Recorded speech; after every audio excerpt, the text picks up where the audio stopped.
अक्सर अंधेरे कमरों में जब तुम्हें ऐसा महसूस हो कि तुम अकेले नहीं हो, तुम्हारे आसपास कोई है, तो समझ जाओ कि तुम किसी बड़ी मुसीबत में फंसने वाले हो।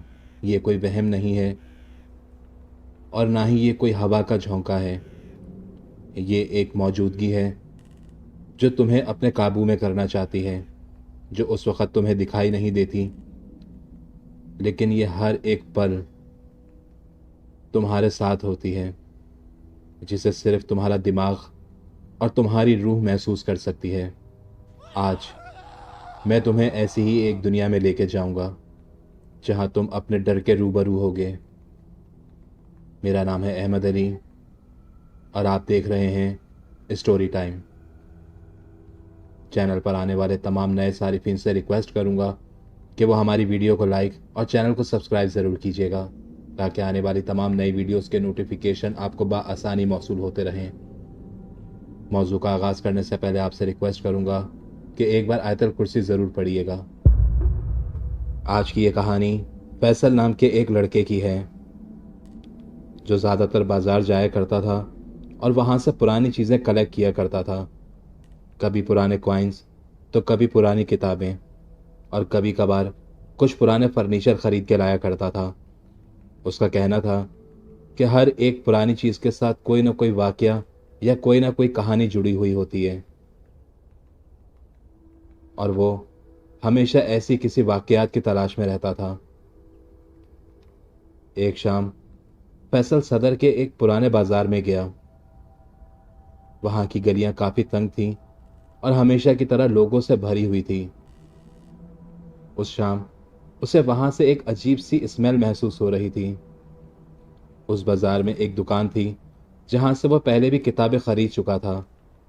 दुकान वाला दिखने में काफ़ी बूढ़ा आदमी था। उस दिन भी फैसल उस दुकान में दाखिल हुआ और अंदर पूरी दुकान धूल मट्टी और अलमारियों और किताबों से भरी हुई थी, और कुछ जगहों पे कुछ पुराना फर्नीचर रखा हुआ था। फैसल ने वहां जाके दोबारा किताबें देखना शुरू की, और तभी उसे किताबों के बीच में एक पुराना पेपर मिला जिसका रंग पीला था और उससे काफ़ी अजीब स्मेल आ रही थी, जैसे वो पेपर काफ़ी पुराना हो। तभी उसकी नज़र कोने में रखे एक फ्रेम पर गई। उस पर काफ़ी धूल मिट्टी लगी हुई थी और उसका नक्श भी बहुत खूबसूरत था। लकड़ी पर काफ़ी खूबसूरती से डिज़ाइनिंग की गई थी, जैसे किसी ने उस फ्रेम को अपने हाथों से बनाया हो। और तभी फैसल ने उस फ्रेम पर लगी हुई मिट्टी को अपने हाथों से साफ किया, जिस पर पुराने ज़माने की एक तस्वीर लगी हुई थी। तस्वीर में एक लड़का था जो दिखने में 20-22 साल की शक्ल का था।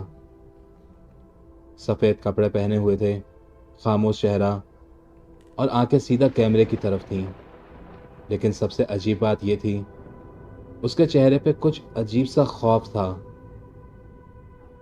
और उस वक़्त वो तस्वीर फैसल की शक्ल से काफ़ी मिल रही थी। फैसल ने मुस्कुराते हुए दुकान वाले से पूछा, ये कितने की है? तभी उस बूढ़े आदमी ने कहा, बेटा ये फ्रेम बेचने के लायक नहीं है, ये कई सालों से यहाँ ऐसी ही पड़ी हुई है। तभी फैसल ने कहा, लेकिन मुझे ये चाहिए, और उस बूढ़े आदमी से जिद करने लगा। तभी उस बूढ़े आदमी ने उसकी तरफ बड़ी गौर से देखा और फिर धीमी आवाज़ में कहा, ठीक है, ले जाओ, मगर मेरी एक बात याद रखना, इस तस्वीर को ज़्यादा देर तक घूर के मत देखना। और उसने कुछ पुरानी किताबें और वो फ्रेम उससे ख़रीद लिया, और फिर वहाँ से वो अपने घर आ गया। और जब रात को फैसल ने सामान अपने कमरे में रखा, तो उसने फ्रेम को अपने स्टडी टेबल के ऊपर रख दिया था। लाइट ऑफ करने के बाद उस तस्वीर में उस शख्स की सफ़ेद आंखें चमक रही थीं। फैसल को माहौल कुछ अजीब अजीब सा लग रहा था, लेकिन उस वक़्त उसने इस बात को नज़रअंदाज किया। अगली सुबह सब नॉर्मल था और फैसल दिन में अपनी यूनिवर्सिटी गया हुआ था। दिन भर वो अपने दोस्तों के साथ रहा।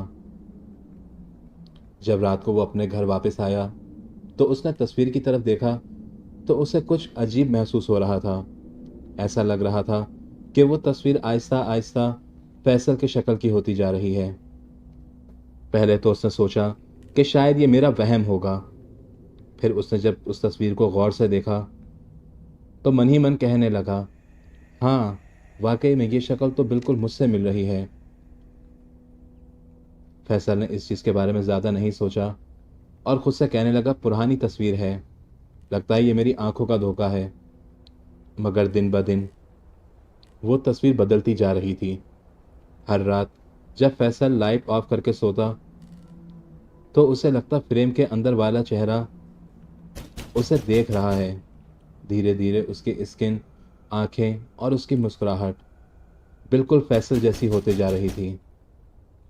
फैसल रात को सो रहा था, तब उसे महसूस हुआ कि कोई उसके कमरे में मौजूद है। उसने अपनी आंखें खोली तो कमरे में हल्का हल्का अंधेरा हो रहा था। सिर्फ गली में जो रोशनी जल रही थी उसकी हल्की हल्की रोशनी उसके कमरे में आ रही थी। तभी उसने देखा कि तस्वीर अपनी ही जगह पर रखी हुई थी। तभी उसे महसूस हुआ कि फ्रेम में बनी हुई तस्वीर मुस्तकिल उसी की तरफ घूर रही है, जैसे वो उस फ्रेम में जिंदा हो। खौफ के मारे फैसल का दिल जोर जोर से धड़कने लगा। उसने ब्लैंकेट हटाया और वहीं लेटे लेटे दुआएं पढ़ना शुरू की। अगले दिन उसने तस्वीर उठा के अलमारी के अंदर रख दी। मगर रात को अलमारी बंद होने के बावजूद उसे ऐसा महसूस हो रहा था कि वो फ्रेम के अंदर से कुछ अजीब सी आवाज़ें आ रही हैं। एक हफ्ते बाद फैसल नॉर्मल होने की कोशिश कर रहा था, लेकिन हर रात उसे कुछ न कुछ अजीब महसूस होता था। कभी उस तस्वीर के पास से अजीब अजीब सी आवाज़ें, और कभी ऐसा लगता था कि जैसे वो तस्वीर उसकी तरफ देखकर मुस्कुरा रही हो। एक दिन फैसल का दोस्त हैदर उससे मिलने उसके घर आया। उसने देखा कि फैसल काफ़ी खामोश है और उसके चेहरे पर एक अजीब सी परेशानी थी। तभी उसने फैसल से पूछा कि फैसल, क्या बात है, तुम इतने परेशान क्यों लग रहे हो, कोई मसला है? और तभी फैसल ने उसे अलमारी से वो फ्रेम निकाल के दिखाया। ये देख, लगता है ये तस्वीर अंदर से जिंदा है और इसका चेहरा दिन ब दिन बदलता जा रहा है। ऐसा लग रहा है कि जैसे ये तस्वीर मेरी है। हैदर ने तस्वीर देखी और हंसते हुए कहा, पागल है क्या, ये एक पुरानी तस्वीर है और तू बेफालतू में ज़्यादा सोच रहा है। मगर जब हैदर ने उस तस्वीर की तरफ गौर से देखा तो उसका रंग उड़ गया था और उसने वो फ्रेम लेकर टेबल पर रखा और कहा, यार, वाकई में इसमें कुछ अजीब बात है। ये बंदा वाकई में तुझसे काफ़ी मिल रहा है। और तभी हैदर ने वो तस्वीर उठाई और कहा, फैसल, इसे फेंक दो या इसे जला दो, ये कोई नॉर्मल चीज़ नहीं है। लेकिन फैसल को एक अजीब सी फीलिंग आ रही थी, जैसे वो इस फ्रेम को छोड़ना ही नहीं चाह रहा हो। वो दिल ही दिल में यही सोच रहा था कि अगर मैं इस तस्वीर को ख़त्म कर दूं तो कहीं मेरे साथ कोई बुरा हादसा ना हो जाए। तभी उस रात फैसल ने ख्वाब में देखा कि वो एक पुराने कमरे में था, जहाँ चारों तरफ अंधेरा था और सामने एक कुर्सी पर वही तस्वीर रखी हुई थी। मगर इस दफ़ा फ्रेम के अंदर का लड़का पूरी तरह जिंदा था। उसने मुस्कुराते हुए फैसल की तरफ हाथ बढ़ाया और धीमी आवाज़ में कहा, तुम मेरी जगह आ गए हो और अब मैं तुम्हारी जगह आऊँगा। फैसल चिल्लाकर उठा और अपने इर्द गिर्द देखने लगा। खौफ के मारे उसका पूरा जिस्म पसीने से डूबा हुआ था और उसने उस तस्वीर को फौरन उस अलमारी में वापस रख दिया। अगली सुबह उसने उठकर तस्वीर को घूरा। फ्रेम के अंदर जो चेहरा था, अब वो चेहरा आधे से ज़्यादा फैसल की शक्ल का बन चुका था। फर्क सिर्फ इतना था कि उसकी आंखें खाली थीं और फैसल की आंखें मौजूद थीं। फैसल ने खौफ के मारे फ्रेम उठाया और बैल्कनी में ले जाकर नीचे फेंक दिया। फ्रेम ज़मीन पर गिर गया और शीशा टूटने की तेज़ आवाज़ आई। तभी फैसल ने सोचा कि शायद सब ठीक हो जाएगा, लेकिन जब नीचे झांक कर देखा तो फ्रेम बिल्कुल ठीक था। ना शीशा टूटा और ना ही वो फ्रेम की कोई लकड़ी टूटी। फैसल ने हैरत से देख के कहा, यह कैसे हो सकता है? उसने नीचे जाके दोबारा वो फ्रेम उठाया और अपने कमरे में लाके वापस रख दिया। अगली शाम जब फैसल अपनी यूनिवर्सिटी में था तो उसे वहाँ एक अजीब चीज़ महसूस हुई। क्लास में जब उसने अपनी नोटबुक खोली तो पहले सफ़े पे उसका चेहरा जैसे किसी ने पेंसिल से बनाया हुआ हो, और वो चेहरा बिल्कुल वैसा था जैसे उस फ्रेम में वो तस्वीर थी। फैसल ने घबराहट के मारे वो बुक बंद कर दी। उसने सोचा शायद उसके किसी दोस्त ने मजाक किया होगा, लेकिन उसने खुद देखा था कि वो नोटबुक बिल्कुल नई थी और उसे आज से पहले कभी किसी ने हाथ नहीं लगाया था। रात को घर वापस आके उसने लाइट ऑफ की और तस्वीर का चेहरा अपनी आंखों के बिल्कुल सामने रख के देखने लगा। और कुछ देर बाद उसे ऐसा महसूस हुआ कि जैसे वो चेहरा उसकी आंखों में ही देख रहा है। तभी फैसल ने चिल्लाते हुए कहा, तुम कौन हो? मुझे क्यों तंग कर रहे हो? और उसी वक्त उसे एक साफ आवाज़ सुनाई दी जो फ्रेम के अंदर से आ रही थी, मैं तुम्हारा अक्स हूँ। हैरत से तस्वीर की तरफ देखा और जाके कमरे से बाहर खड़ा हो गया। खौफ के मारे वो पूरी रात अपने कमरे में नहीं गया। अगले दिन फैसल ने सब कुछ अपने दोस्त हैदर और समीर को बताया। समीर ने कहा, अभी भी वक्त है, हम ऐसा करते हैं कि जाके उसे समंदर में फेंक देते हैं या फिर किसी कब्रिस्तान में दबा देते हैं। हैदर ने कहा, मैं तुझे एक मौलवी के पास ले जाता हूँ। लेकिन फैसल ने हाथ उठाकर मना कर दिया, नहीं, अब कोई फ़ायदा नहीं। अब ये तस्वीर बिल्कुल मुझ जैसी हो चुकी है। और वाकई में उस वक़्त तस्वीर का चेहरा 100% अली जैसा बन चुका था। उसने कहा, जो भी उस तस्वीर की तरफ देखता उसे यही लगता था कि शायद ये चेहरा फैसल का है। फैसल की तबीयत अब काफ़ी अजीब हो चुकी थी। ना वो ठीक से खाना खाता और ना वो सो पाता था। उसके जहन में हर वक्त उसी तस्वीर का ख्याल रहता था। ऐसा लगता था कि जैसे हर रात वो फ्रेम उसे अपनी तरफ बुला रहा हो। हर सुबह वो अपने चेहरे को आईने में देखता तो उसे ऐसा लगता जैसे उसकी असली पहचान धीरे धीरे मिट रही है। उसकी आंखों के नीचे हल्के हल्के काले पड़ने लगे थे और उसकी आवाज़ काफ़ी कमज़ोर होती जा रही थी। एक दिन फैसल शीशे के सामने खड़ा होकर शेव कर रहा था। तभी उसने देखा कि उसके चेहरे का आधा हिस्सा उसे बिल्कुल धुंधला नजर आ रहा है। जहां नाक होनी चाहिए थी वहां बस अब एक सफ़ेद दाग लगा हुआ था। उसने आंख झपकाई तो सब कुछ नॉर्मल था, मगर फिर उसने तस्वीर की तरफ देखा और उसमें उसका चेहरा बिल्कुल क्लियर था। और तब फैसल को ऐसा महसूस होने लगा था कि जैसे उसका असली चेहरा उस तस्वीर में बस गया है और यहाँ सिर्फ एक जिस्म घूम रहा है। उसी दिन हैदर और समीर उसके घर आए। दोनों ने देखा कि फैसल काफ़ी कमज़ोर हो चुका है और काफ़ी अजीब लग रहा था। हैदर ने कहा, भाई तू डॉक्टर के पास चल। तभी फैसल ने धीमी आवाज़ में मुस्कुराते हुए कहा, डॉक्टर मुझे बचा नहीं सकता। जो कुछ हो रहा है वो इन जैसे लोगों की समझ से बाहर है। तभी समीर ने तस्वीर उठाई और गुस्से में कहा, अभी के अभी इसे तोड़ देता हूँ। जैसे ही उसने शीशे को ज़ोर से मुक्का मारा तो तभी वहाँ पे एक अजीब सी चीज़ हुई जो उस वक़्त उन तीनों ने अपनी आंखों से देखी। तस्वीर पर जब उसने मुक्का मारा था तो शीशा टूटने के बाद फ्रेम के अंदर जो तस्वीर थी वो धीरे धीरे हिलने लगी थी। उसकी आंखें जैसे खुली हुई थी, जैसे वो उस फ्रेम में जिंदा हो। ये देखकर समीर जोर से चिल्लाया और फ्रेम नीचे गिर गया। उसने चिल्लाते हुए कहा, ये जिंदा है। हैदर ने फैसल का हाथ पकड़ा और कहा, अब तू बोल क्यों नहीं रहा है, चल मेरे साथ। फैसल बस धीरे धीरे बोला, अब देर हो चुकी है।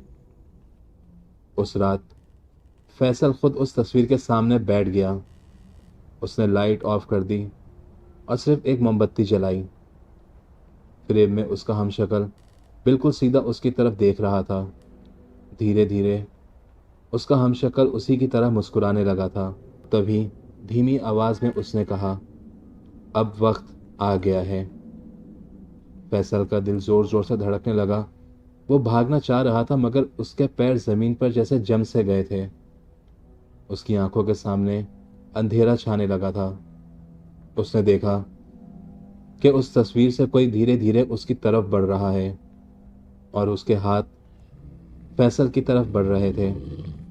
उस वक्त फैसल ने चिल्लाने की कोशिश की मगर ऐसा लग रहा था कि जैसे किसी ने उसकी आवाज को कैद कर लिया हो। उसका सारा जिस्म उस तस्वीर की तरफ खींचना शुरू हो गया था। पहले उसका चेहरा धुंधला हुआ, फिर ऐसा लग रहा था कि जैसे उसके सीने पर एक अजीब सा बोझ महसूस हो रहा है। फिर उसके पैर धीरे धीरे उस तस्वीर की तरफ बढ़ने लगे थे और देखते देखते वो उस अंधेरे में गायब होने लगा था। अगली सुबह जब हैदर फैसल के घर आया तो उसने दरवाज़ा खोल के देखा कि कमरे में एक अजीब सी खामोशी थी। टेबल पर वही फ्रेम रखा हुआ था और हैदर को वो खामोशी से एक अजीब सा खौफ महसूस हो रहा था। वो आहिस्ता आहिस्ता उस फ्रेम की तरफ बढ़ा और उसने जैसे ही वो फ्रेम उठाया तो उसकी रूह तक कांप गई थी।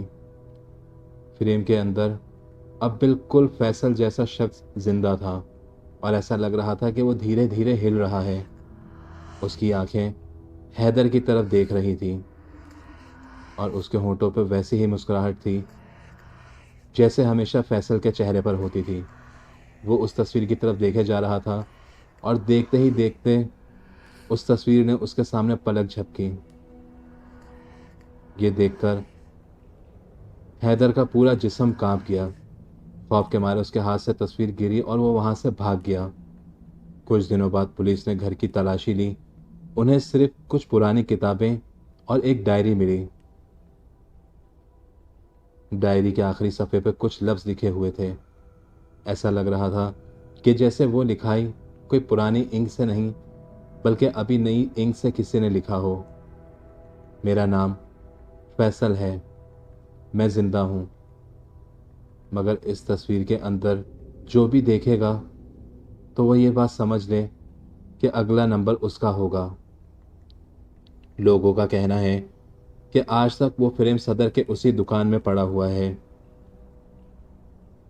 बूढ़ा आदमी वो हर बार यही कहता है कि कोई भी इस फ्रेम को लेकर जाता है मगर 10 से 15 दिन में ये फ्रेम खुद ब खुद वापस अपनी जगह पे आ जाता है।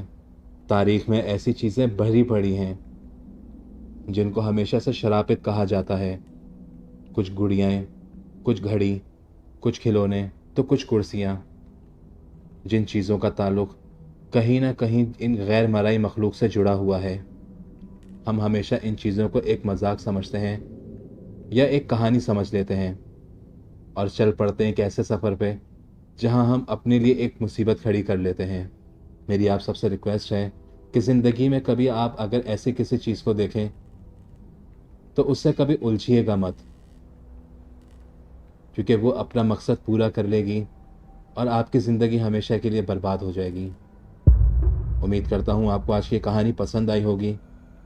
मज़ीद ऐसी इंटरेस्टिंग स्टोरीज से जुड़े रहने के लिए हमारी वीडियो को लाइक और चैनल को सब्सक्राइब ज़रूर कीजिएगा। हमें कमेंट करके ज़रूर बताइएगा कि आप किस मुल्क, किस शहर और किस इलाके से हमारी वीडियो देख रहे हैं। इंशाल्लाह जल्द आपसे मुलाकात होगी एक नई स्टोरी के साथ। तब तक के लिए अपना बहुत ख्याल रखिएगा। अल्लाह हाफ़िज़।